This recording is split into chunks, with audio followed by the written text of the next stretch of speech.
Cuando varios médicos, no uno ni dos, emplean el término inexplicable para referirse a una curación repentina, a uno le saltan las alarmas, porque no hablamos de hombres que pequen precisamente de dogmatismo, ¿no? No son hombres de fe en muchos casos. Incluso algunos de ellos se declaran agnósticos, ¿no?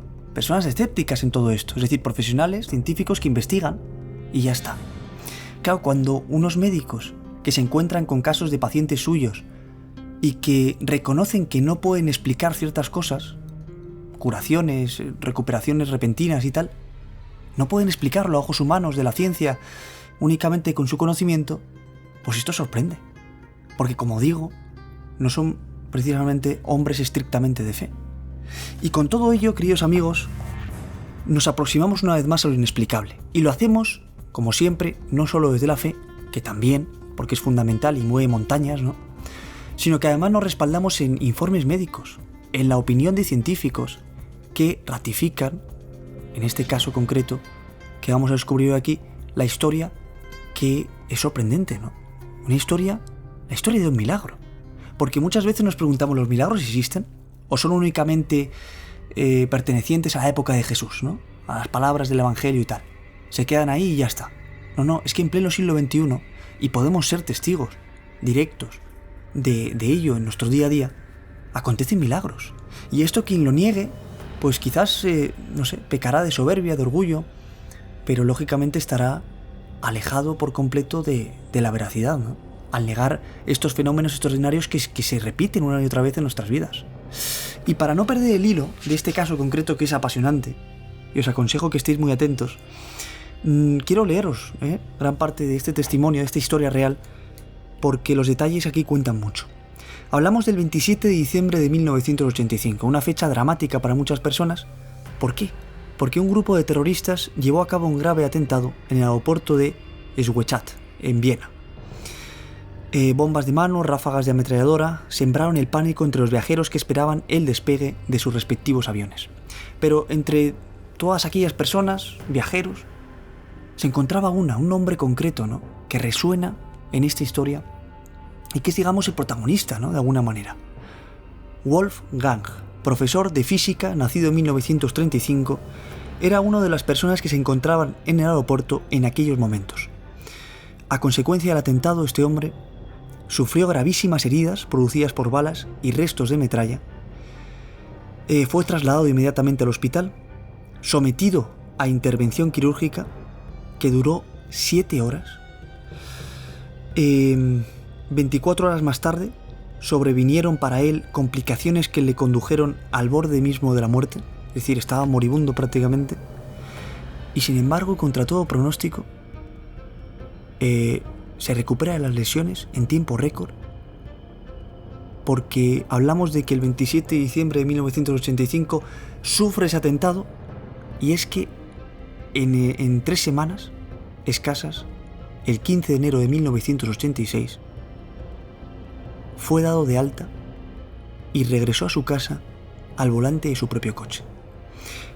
Claro, esto los médicos, en este caso concreto, esta historia de este hombre que no solamente lo único que le pasó, ahora vamos a ver más, ¿no?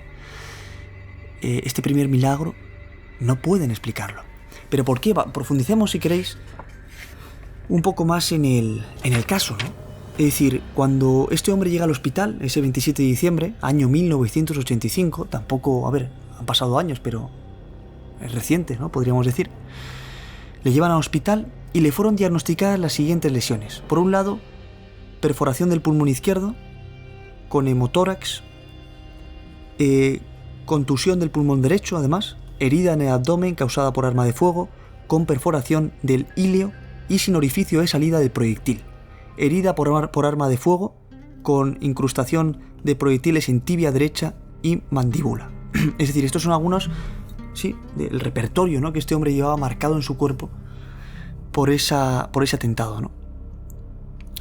Con la operación, al principio, pues se propuso atajar las lesiones más importantes, es decir, el tórax, abdomen y tibia, pero 24 horas más tarde, como os decía, se presentaron graves complicaciones, ¿no?, como, por ejemplo, insuficiencia pulmonar, por lo que hubo que practicar el paciente respiración artificial, fracaso renal además, y fuerte poliuria, que aquí pone que es demostrativas del fracaso de la función renal. Insuficiencia hepática con colestasis. Y las estadísticas, esto es impresionante, porque claro, es decir, los médicos, los científicos se basan mucho en estadísticas, como bien sabéis, ¿no? Y son importantes, ¿no?, en estos casos, y más en el que estamos comentando. ¿Por qué? Porque en el caso presente, la mortalidad previsible oscilaba entre el 50 y el 80%. Es decir, un hombre que, con lo que ya tenía causado por los estragos del atentado, unido a esos fallos, ¿no?, multiorgánicos que padeció durante los primeros instantes en la operación y tal, pues entre un 50 y un 80% de vida, de mortalidad, ¿no? Es lo que en estas situaciones se maneja en cuanto a estadística. En una situación semejante, lo normal es que se requiera un tratamiento intensivo de 3 o 4 semanas, siempre que no intervengan otras complicaciones. Después de este periodo, el paciente es sometido por otras 2 semanas a las curas ordinarias de un hospital y finalmente a 4 semanas de rehabilitación. Pero lo sorprendente, como digo, como veíamos al principio, ¿no?, este hombre, Wolfgang, se recuperó en 3 semanas después del atentado. Algo milagroso, ¿no? Es decir, ya no solo la recuperación, que oye, hay gente que se recupera de esto, sino que los médicos ponían el foco sobre todo en lo milagroso y empleaban el término inexplicable para referirse a la recuperación en tiempo récord, ¿no?, que este hombre pues presenció en su propio cuerpo. Pero claro, uno dice, esto es casualidad, ¿no? ¿A qué se achaca todo esto? Pues mirad, los parientes y amigos de Wolfgang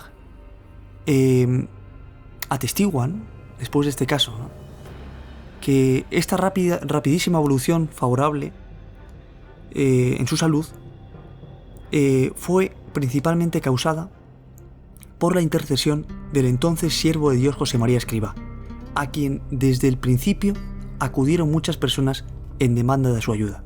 Sin ir más lejos, la sobrina de Wolfgang apenas tuvo noticia del atentado y de la gravedad de las heridas de su tío, comenzó a invocar al fundador del Opus Dei.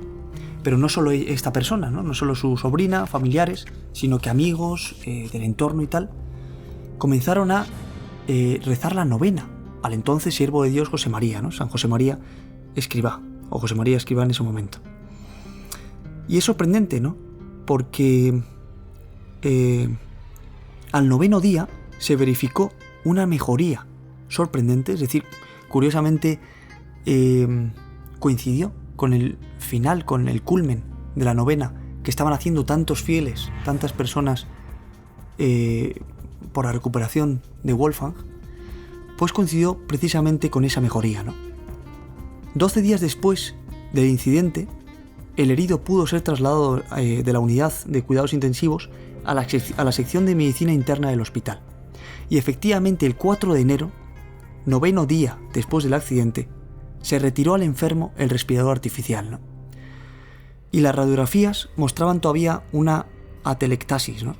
Pero, ojo al dato. Ojo al dato porque no se produjeron, sin embargo, ninguna de las temibles complicaciones que suelen ocurrir en estos casos.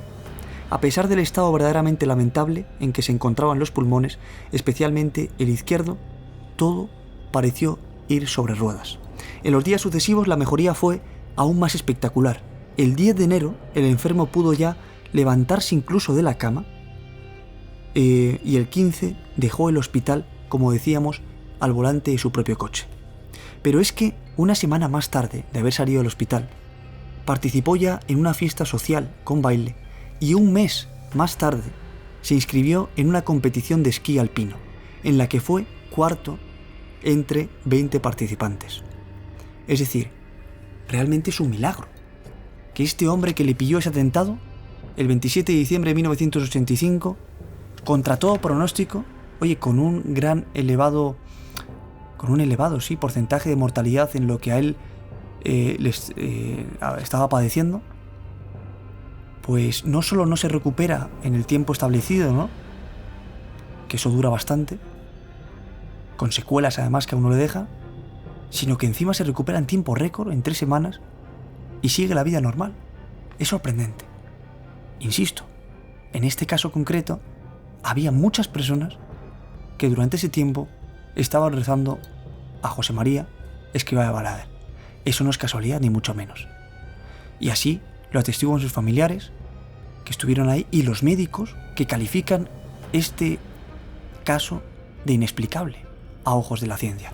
Pero, ¿qué le pasó a este hombre? A esta víctima de ese atentado. Algo, un año después, se produjo también en su vida que marcó completamente su existencia, ¿no? Hasta el punto de que estamos contándolo hoy aquí. Porque un año después del atentado, Wolfgang se sometió a un reconocimiento cuya única finalidad era comprobar la buena funcionalidad de los órganos que tanto habían sufrido en el atentado. El caso es que este hombre se encontraba aparentemente sano, llevaba una vida normal, trabajaba, hacía deporte incluso a diario con gran intensidad, es decir, a ojos de todos, rebosaba de una gran salud. Pero claro, con estas pruebas a las que se somete, por algo rutinario, los médicos detectan algo que les inquieta. Y es precisamente en las radiografías pulmonares, ¿no? Que muestran numerosas manchas que los médicos atribuyen en un primer momento a signos de metástasis de un cáncer de origen desconocido. Alarmados, los médicos trataron de localizar el tumor mediante análisis muy variados, y el examen radiológico del esqueleto demostró la existencia de otras metástasis en todos los huesos de la pelvis. La investigación del antígeno prostático específico, prueba para conocer la actividad prostática, reveló que era 80 veces superior a lo normal. Finalmente, el diagnóstico conclusivo fue carcinoma prostático altamente maligno con numerosas metástasis pulmonares y óseas. Según la clasificación internacional de este tipo de tumores, el cáncer correspondía al nivel D2. Algo realmente, una situación dramática, ¿no? Un año después se encuentra con esto, con los órganos ya muchos de ellos debilitados, ¿no?, por ese atentado. Comienza así un tratamiento hormonal y quimioterápico que duró 4 meses, y el paciente siguió trabajando durante ese transcurso de tiempo con absoluta normalidad durante ese periodo, ¿no? Al término se comprobó que las manchas pulmonares habían desaparecido completamente de las radiografías. No había signos de metástasis óseas y las cifras hematológicas eran absolutamente normales. Algo también inusual e inexplicable a ojos de los médicos. ¿Por qué? Porque los médicos afirman que se trata de un resultado muy excepcional, teniendo en cuenta que las metástasis habían afectado a órganos ya gravemente comprometidos por el atentado. Además, la experiencia clínica, ojo con esto, muestra que un cáncer de esas características, tras una reacción inicial positiva al tratamiento, en el 40% de los casos, vuelve a hacer que el paciente recaiga. Y en el plazo de 2 o 3 años, ya no solo que recaiga, sino que produce la muerte del 80% de estos pacientes, de los enfermos, ¿no? El caso de Wolfgang, en cambio, se traduce en que los análisis efectuados 4 años después mostraban que la curación había sido completa y duradera. No solo no había recaído, sino que se había curado por completo. Esta evolución es tan poco normal, afirma el hermano médico, uno de los hermanos de Wolfgang, era médico, ¿no? Afirma que se decidió verificar, incluso a raíz de este caso, la exactitud de los resultados del primer diagnóstico. No vaya a ser que, oye, se hubieran equivocado en el primer diagnóstico y realmente este hombre no padeciera esa enfermedad, que al principio se le había atribuido, ¿no? Pero a pesar de todo, se confirmó la exactitud de aquel diagnóstico, es decir, de ese carcinoma prostático altamente maligno con numerosas metástasis, ¿no?, que se le detectó. Es decir, que realmente es lo que padeció este hombre. Una vez más, al igual que en el primer momento de ese trágico atentado, ¿no?, que sufrió este hombre, sus familiares y su entorno se encomendó su salud especialmente a José María Escrivá Balaguer, pues en esta ocasión también, ¿no? Durante este cáncer súper agresivo, que indicaba que este hombre ya, con lo que había anteriormente padecido, estaba destinado a morir en cuestión de poco tiempo, pues resultó que esas oraciones surtieron de alguna manera efecto. Es decir, que la fe, queridos amigos, mueve montañas, es capaz de curar, es capaz de que alcancemos cosas inexplicables, ¿no?, a ojos humanos. No por nuestros méritos, sino porque, oye, tenemos fe en quien realmente puede hacer nuevas todas las cosas, ¿no? Y esto es precioso, ¿no?, que la ciencia lo estudie incluso y lo ponga de manifiesto en informes que llegan a nuestros días. Sorprendente milagro, o milagros mejor dicho, ¿no?